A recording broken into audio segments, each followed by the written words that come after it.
বৃষভ রাশি, বৃষভ লগ্ন, টরাস সাইনের জাতক জাতিকাদের ক্ষেত্রে 2025 সালের 13ই এপ্রিল থেকে 19শে এপ্রিল অর্থাৎ 13th April two 19th of April, এই যে আগত একটি সপ্তাহ আপনাদের ক্ষেত্রে ঠিক কেমন অতিবাহিত হবে সে বিষয়ে প্রতিবেদনে আমরা বিস্তারিত আলোচনা করব।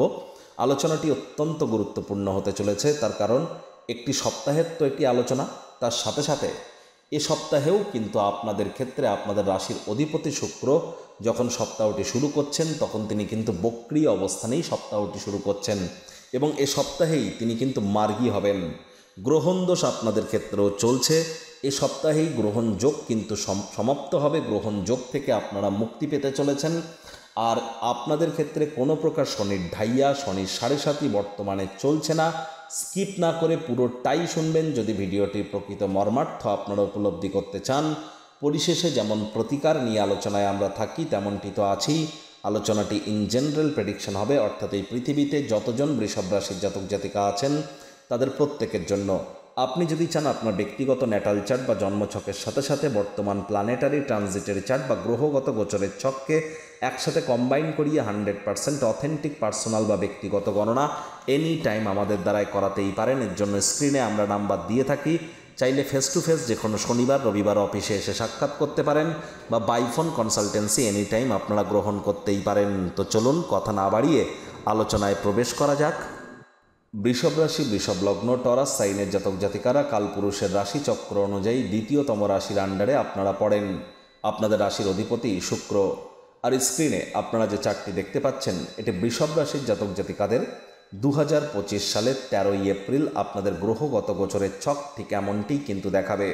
ভিডিওটি শুরুতেই আপনাদের সকলকে রাজযোগ চ্যানেলের তরফ থেকে বাংলা শুভ নববর্ষ 1432 বঙ্গাব্দের হার্দিক শুভেচ্ছা ও অভিনন্দন রইল আগ্রিম। আর এর সাথে সাথে আগ্রিম অভিনন্দন রইল যারা খ্রিস্টান দরদি ভাই বোন আছেন তাদের জন্য গুড ফ্রাইডের আপনাদের অভিনন্দন রইল। আশা করি আপনারা এই মঙ্গলবার যে নববর্ষ আপনারা পরিলক্ষিত করবেন, জন্মগুরু, শিক্ষাগুরু, দীক্ষাগুরু তিনজনকে উপহার দেবেন। হতদরিদ্র সমাজের জন্য কিছু কর্ম করার চেষ্টা করুন।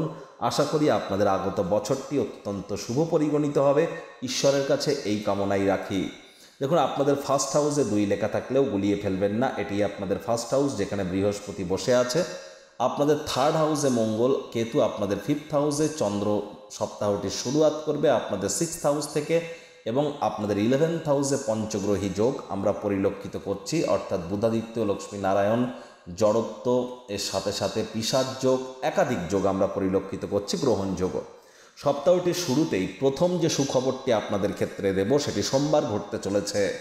2025 সালের 14ই এপ্রিল সোমবার সকাল প্রায় 7টা সাড়ে 7টা নাগাদ সূর্যদেব কিন্তু প্রবেশ করে যাবেন আপনাদের 12th হাউসে এবং নিজের মিত্রের গৃহেই তিনি প্রবেশ করবেন এবং গ্রহণ যোগ থেকে আপনারা মুক্তি পেতে চলেছেন। তাহলে এটি একটি সুখবর আপনাদের জন্য। এবং এর সাথে সাথে আপনাদের বলবো সপ্তাহটির শুরুতেই চন্দ্রদেব কিন্তু থাকতে চলেছেন আপনাদের রোগ, ঋণ এবং শত্রুর ভাবে, আর অতি মিত্রের গৃহে কিন্তু নয়, যার ফলস্বরূপ আপনাদেরকে রবিবার থেকে শুরু করে মঙ্গলবার সন্ধেবেলা পর্যন্ত, রবিবার সকাল 7:38 থেকে মঙ্গলবার সন্ধেবেলা বা রাতের বেলা 8:30 বা 8:26 পর্যন্ত এই সময়টিতে শত্রুপক্ষ আপনাদের উপরে হাবি হওয়ার চেষ্টা করতে পারে। এ সময় কোনো লোন বা ঋণ নেওয়া থেকে আপনারা বিরত থাকুন। আর এ সময় মামা, মাতামহ, মাতৃকুলের সাথে অহেতুক কোনো প্রকার তর্ক বিতর্কে বা বাক্য বিতণ্ডায় যেন জড়াতে যাবেন না। স্বামী স্ত্রী এ সময় একে অপরের শরীর স্বাস্থ্যের দিকে অতিরিক্ত নজর প্রদান করতে হবে। শত্রুপক্ষ এ সময় আপনাদের উপরে হাবি হওয়ার চেষ্টা করতে পারে। আর এ সময় বেকার যুবক যুবতী যারা আছেন তারা প্রচেষ্টা জারি রাখুন। মাথায় রাখবেন কঠোর কায়িক পরিশ্রমের কোনো বিকল্পই কিন্তু নেই।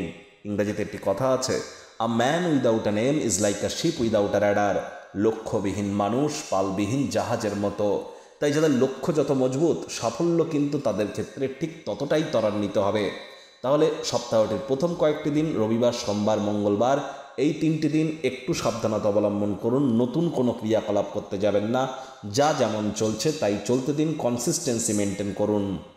আবার ঠিক মঙ্গলবার রাতের পর থেকে শুক্রবার সকালবেলা পর্যন্ত, মঙ্গলবার রাত থেকে শুক্রবার সকালবেলা পর্যন্ত, মঙ্গলবার সারা রাত, বুধবার সারাদিন, বৃহস্পতিবার হোলডে, ফ্রাইডে সকাল 8:20 পর্যন্ত চন্দ্র থাকবে কোথায়? আপনাদের সপ্তম ভাবে।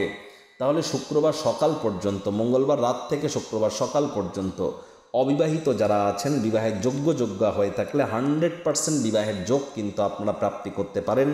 যে সমস্ত দম্পতি দ্বিতীয় সন্তান ধারণের চেষ্টা করছেন তারাও ভাগ্যবান প্রমাণিত হবেন। আদালত বা কোর্টে যদি কোনো কেস পেন্ডিং থেকে থাকে, কোর্ট বা আদালত আপনাদের পক্ষে সিদ্ধান্ত দিতে পারে।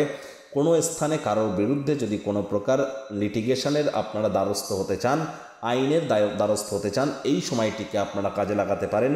পার্টনারশিপে ক্রিয়াকলাপ যদি করতে চান, এই সময়টিকে আপনারা কাজে লাগান।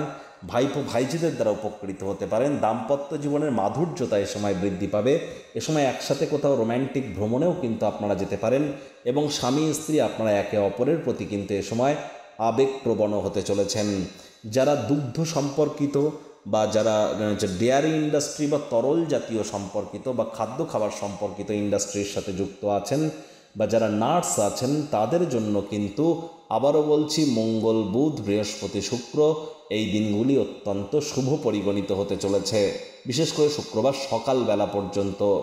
এবার দেখুন, এ সময় আপনাদের মধ্যে কিন্তু আবেগের মাত্রাও বাড়বে। কন্ট্রোলে রাখবেন, আবেগের বশবর্তী হয়ে কোনো প্রকার গুরুত্বপূর্ণ সিদ্ধান্ত গ্রহণ করা থেকে বিরত থাকুন।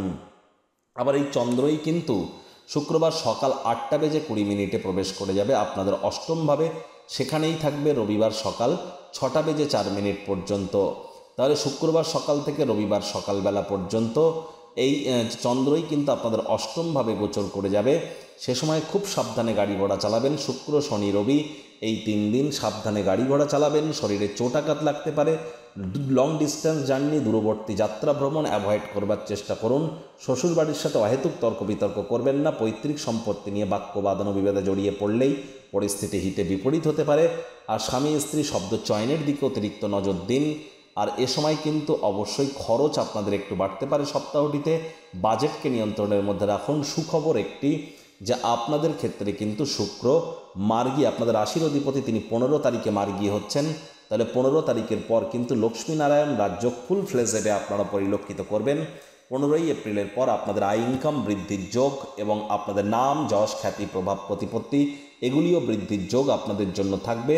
ভাই বোনেদের সাথে অহেতুক তর্ক বিতর্কে যেন জড়িয়ে পড়বেন না। এদিকে সজাগ দৃষ্টি বজায় রাখুন। পিতা বা পিতৃতুল্য ব্যক্তি এবং কাজের জায়গায় মেজাজকে ঠান্ডা রাখুন। হুটহাট করে রেগে যেতে পারেন। রাগ কিন্তু স্বল্প পাগলামির একটি রূপান্তর মাত্র। বাইরের খাদ্য খাবার খেলেই কিন্তু পেটের সমস্যা, বদহজমের প্রবলেম বাড়তে পারে। আপনারা জানেন দীর্ঘদিন ধরে আপনাদের পেট কিন্তু ভোগাচ্ছে।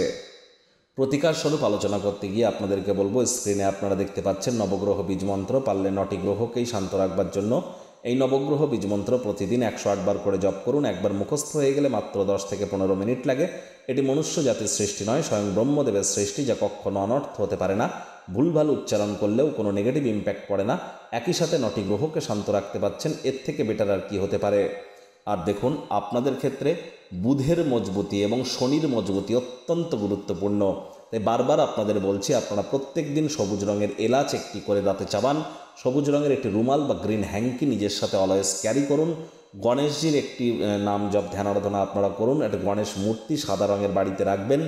এবং আপনারা শনিবার করে সরিষার তেল, বেগুন যেন খাবেন না। শনিবার সরিষার তেল, বেগুন, লবণ, লোহা ক্রয় করা থেকে বিরত থাকুন। যারা মুচি বা জুতো সেলাইয়ের কাজ করে, জুতো সেলাইয়ের সরঞ্জাম তাদেরকে গিফট করুন। সঙ্গে একটি সরিষার তেলের বোতল গিফট করুন। দেখবেন আপনাদের ভাগ্যের চাকা কিন্তু তরতরিয়ে এগিয়ে যাবে। তো বন্ধুরা, প্রতিবেদনটি কেমন লাগলো সুচিন্তিত মতামত নিচের কমেন্ট বক্সে লিখে জানাবেন। ভালো লাগলে একটি লাইক করতে ভুলবেন না। এই আশা রেখে আমি আমার বাণীকে এখানেই বিরাম প্রদান করলাম। সংসারে অশান্তি, প্রেমে বাধা বা বিবাহে অনিশ্চয়তা, ব্যবসাতে ক্ষতি বা চাকরিতে ডামাডোল, অসুস্থতা, দুঃখ, দারিদ্রতা থেকে কিছুতেই রেহাই মিলছে না, পরীক্ষায় ফেল, তাহলে আর দেরি কেন? জীবনের যাবতীয় সমস্যার সমাধান করব আমরা।